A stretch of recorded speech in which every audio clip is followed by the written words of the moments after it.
बिस्मिल्लाहिर्रहमानिर्रहीम। अस्सलामु अलैकुम वरहमतुल्लाहि वबरकातुहू। नहमदुहु व नुसल्ली अला रसूलिहिल करीम, अम्मा बाद। रिज़्क के लिए वजीफ़ा जो नबी करीम सल्लल्लाहु अलैहि वसल्लम ने बताया।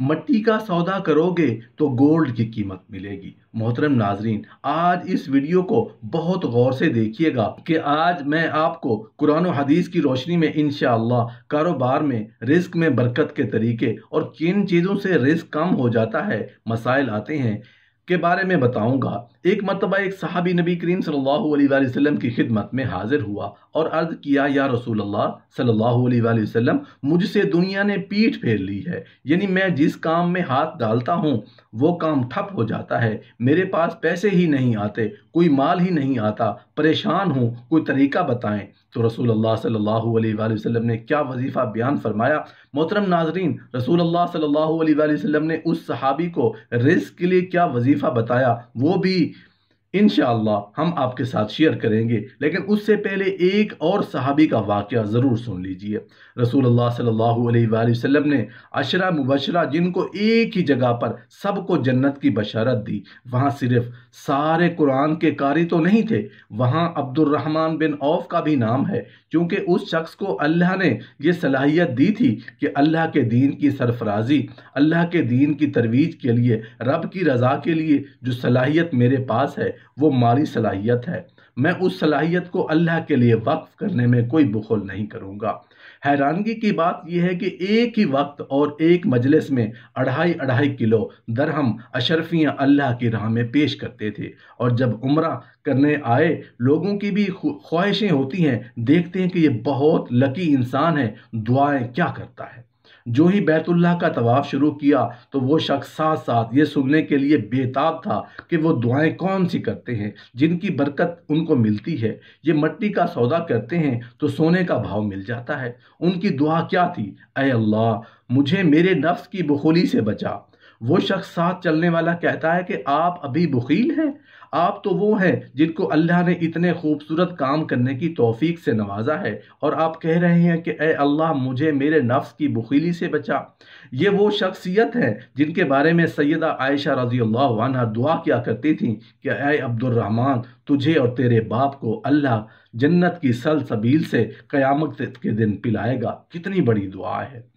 रसूल अल्लाह सल्लल्लाहु अलैहि वसल्लम ने उस सहाबी को रिज़्क के लिए क्या वजीफ़ा बताया जिन्होंने ये फरमाया था कि मुझसे दुनिया ने पीठ फेर ली। यानी मैं जिस काम में भी हाथ डालता हूँ वो काम ठप हो जाता है, मेरे पास पैसे ही नहीं आते, कोई माल ही नहीं आता, परेशान हूँ, कोई तरीका बताएं।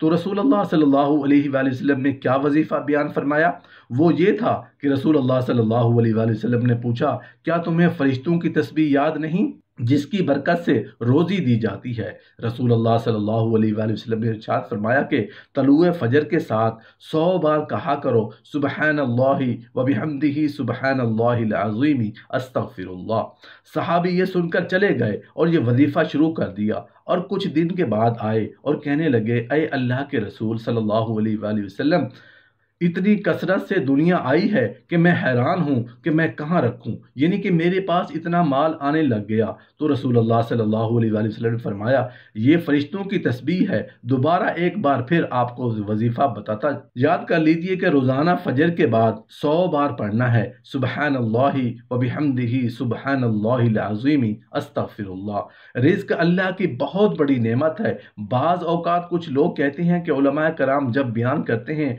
तो ये पैसे कमाने को बुरा कहते हैं, तो ये माल कमाने को बुरा कहते हैं। माल यकीनन उस वक्त बुरा है जब उसके हक अदा ना किए जाए, वरना रिज़्क अल्लाह जल्ला शानहू की कितनी बड़ी नेमत है। अल्लाह जल्ला शानहू कुरान मजीद की सूरह जुमा के अंदर इरशाद फरमाते हैं, जब नमाज से फारिग हो जाओ तो ज़मीन में फैल जाओ, अल्लाह का फजल तलाश करो और अब तुम्हारे लिए जायज़ है कि मुआश के लिए कामों में मसरूफ़ हो जाओ। और आयत करीमा से मालूम हुआ कि माल रिज़्क अल्लाह की नेमत है, अल्लाह का फ़ज़ल है। यकीनन माल की मोहब्बत अच्छी नहीं, क्योंकि माल की मोहब्बत इंसान को हलाकत में डाल देती है। अलबत्ता ज़िंदगी गुजारने के लिए माल और दौलत और रिज़्क का होना ज़रूरी है। ظاہر ہے کہ مال ہوگا تم اپنے اہل خانہ بچوں کی کفالت کر پائیں گے، اپنی ضروریات پوری کر پائیں گے، بھیک مانگنے سے، تنگ دستی سے، دوسروں کے آگے ہاتھ پھیلانے سے بچ جائیں گے۔ مال ہوگا تو صدقہ و خیرات بھی کر پائیں گے، مال ہوگا تو اللہ کی راہ میں خرچ بھی کریں گے، مال ہوگا تو حج کریں گے، لیکن مال کی محبت میں غرق ہونا اور حرام طریقے سے کمانا یہ ناپسندیدہ ہے۔ حلال کسی کے پاس ہے تو وہ بہت بڑی نعمت ہے۔ رسول اللہ صلی اللہ علیہ وسلم کی ایک حدیث سنیے۔ رسول اللہ صلی اللہ علیہ وسلم فرماتے ہیں، یعنی کہ قریب ہے کہ فقر یعنی غربت اور محتاجی آدمی کو کفر میں ڈال دیتی ہے۔ یقیناً احادیث سے غربت کے بڑے فضائل بھی بیان کیے، فقر کے فضائل بھی بیان ہوئے، لیکن غربت وہ اچھی ہے جو شکر کے ساتھ ہو۔ جب غربت کے ساتھ شکر کی بجائے شکوہ آ جاتا ہے تو غربت ہلاکت کا سبب بن سکتی ہے۔ حضرت سفیان ثوری رحمۃ اللہ علیہ ولی کامل تھے۔ آپ کا جب آخری وقت آیا تو آپ نے ایک تھیلی نکالی اور اس میں درہم و دینار تھے۔ آپ کا جب وصال ہوا تو آپ کے ترکے میں اتنا سونا تھا کہ کدالوں سے کھودنے والوں کے ہاتھ چھل گئے۔ یعنی سوچئے کہ کتنا کلو گولڈ ہوگا کہ وہ توڑ رہے تھے تو ان کے ہاتھ چھل گئے۔ ان کا تو ایک سکہ بھی حرام کا نہیں ہوگا۔ وہ بزرگ کامل عشرہ مبشرہ میں سے ہیں۔ بذات خود مال غلط نہیں ہے۔ اللہ کرے آپ کا اور ہمارا یہ ذہن بن جائے کہ پیسے میرے نصیب میں لکھے ہوئے ہیں، وہ مجھے مل کر رہیں گے، بس حلال کا ذہن ہو، حرام نہیں کمانا۔ جو اللہ نے میرے نصیب میں لکھ دیا ہے وہ مجھے مل کر رہے گا۔ ہم جلدی کے چکر میں، شارٹ کٹ کے چکر میں ہم حرام کی طرف چلے جاتے ہیں۔ محترم ناظرین، کوئی بھی مسئلہ ہے، رزق میں وسعت چاہیے، مال چاہیے، اولاد چاہیے تو استغفار کرنی چاہیے۔ آئیے مزید سنتے ہیں کہ ایک مرتبہ حضرت حسن بصری رحمۃ اللہ علیہ کے پاس ایک شخص آیا۔ اس نے بارش کی کمی کی شکایت کی۔ آپ رحمۃ اللہ علیہ نے اسے استغفار کرنے کا حکم دیا۔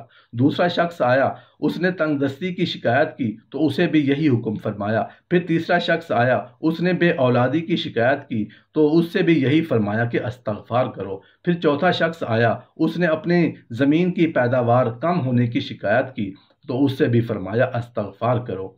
حضرت ربیع بن سبی رحمۃ اللہ علیہ جو کہ وہاں حاضر تھے، انہوں نے عرض کیا، آپ کے پاس چند لوگ آئے اور انہوں نے طرح طرح کی حاجتیں پیش کی اور آپ نے سب کو ایک ہی جواب دیا کہ استغفار کرو۔ اس پر امام حسن بصری رحمۃ اللہ علیہ نے ایک آیت پڑھی، پارہ 29 سورہ نوح کی آیت نمبر 10-11،